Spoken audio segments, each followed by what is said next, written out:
हे तव्हां कुकड़ियुनि जो कमु कॾहिं खां कंदा आहियो? सर ही जेको आहे मूंखे वॾो टाइम थियो आहे 25-30 साल थी विया आहिनि।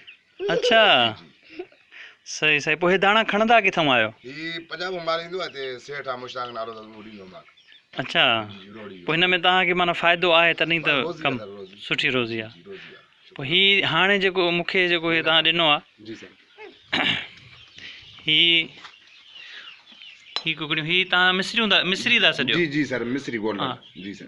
पर हिन में रंग त कवरियूं बि आहिनि, गोल्डन बि आहिनि, ॿिया बि आहिनि। कारी जेकी आहे मिस्री जी आहे, ॻाढ़ी आहे गोल्डन जी आहे। अच्छा जी जी सही।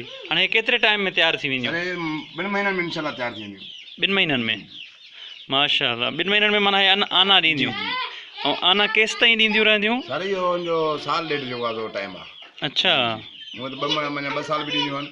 उन खां पोइ जेकॾहिं जॾहिं आनो ॾियणु ख़तमु कनि त पोइ इन्हनि जो गोश्त जे हिसाब सां खपी बि सघनि? सर पोइ गोश्त जे हिसाब दाणे जे हिसाब सां खपी थी सघनि। अच्छा सियारे में वरी हिनखे जेको तव्हां खपाईंदव तयारु थियणु जेको 600-550 अच्छा।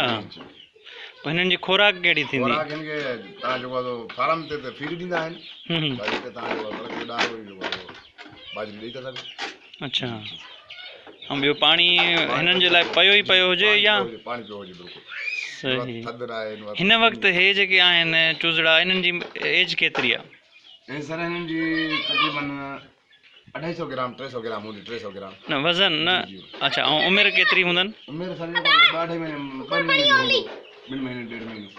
अच्छा सही। वरी सर जेको फार्म ते रखंदा आहिनि उन्हनि खे टोटली ख़बर हूंदी आहे। असांखे दाणे ॾींदा आहिनि माल राति जो लहंदो सुबुह जो खणंदा आहियूं। सही। हे बि तव्हां वटि कल्ह लथो आहे? जी जी हे माल राति लथो। तॾहिं तव्हां मूंसां राब्तो कयो? राब्तो कयो। 15-20 माल कोन्हे। सही सही वॾी महिरबानी। ठीकु सर। ही मूंखे भाईजान जेको आहे दाणो 170 रुपए जे हिसाब सां ॾिनो आहे। हाणे ॾिसूं पहिरियों तजुर्बो आहे। जी जी ठीकु आहे न साईं? माशाअल्लाह। मोल जेका नर जी ख़बर कीअं पवंदी? नर खे मोल वॾो हूंदो आहे। नर जो मोल वॾो हूंदो आहे? जी जी सर। अच्छा हिन में माशाअल्लाह काफ़ी टाइम थियो आहे असांखे धंधो 30-35 साल थिया आहिनि। केरु बरोच आहे लाशार? किथां? सर राणीपुर जा लाशारी आहिनि। हेठों कोन्हनि जा न सर बस साहिब माल माल खणी वियो न हाणे त ओभर खणी न माल बिल्कुलु ईअं थींदो? 2.5-3 महीना थिया साहिब जा मुंहिंजे करे जेको माल चूंडे खणी आयो फर्स्ट क्लास माल जेको हुयो बि न 15-20 ॼाणा असांखे हेड़ा ॾे न हेड़ा जी तव्हां हुकुम कयो। हेड़ा ॾे ॻाढ़ियूं वरी हाणे असां हे जेको अछो आहे न इहो इन बिज में आहे, ॻाढ़े बिज में आहे। माना उहो ॻाढ़ो आहे अछो आहे कलर मटा भाई बिज साॻी आहे। ब्रीड जेका हूंदी आहे न असां साइंटिफिक वे सां सम्झंदा आहियूं हे मिस्र जी ब्रीड आहे।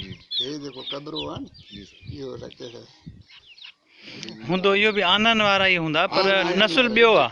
नसर बिज इहो ई आहे। हा ॻाढ़े जो बिज साॻियो उहो हुन आहिनि रोज़ाने आना लाईंदियूं नर चूज़ो हुन ते पइजी सघंदो इलाइक़नि जी सर सिंधी न न हे पवंदनि सर हुननि ते हा हिननि ते पवंदो बिज हिननि जो नरमादनि हा। पोइ ॿिया सुभाणे खणी अचु पर सॼा गोल्डन खणी अचु। अहिड़े कलर में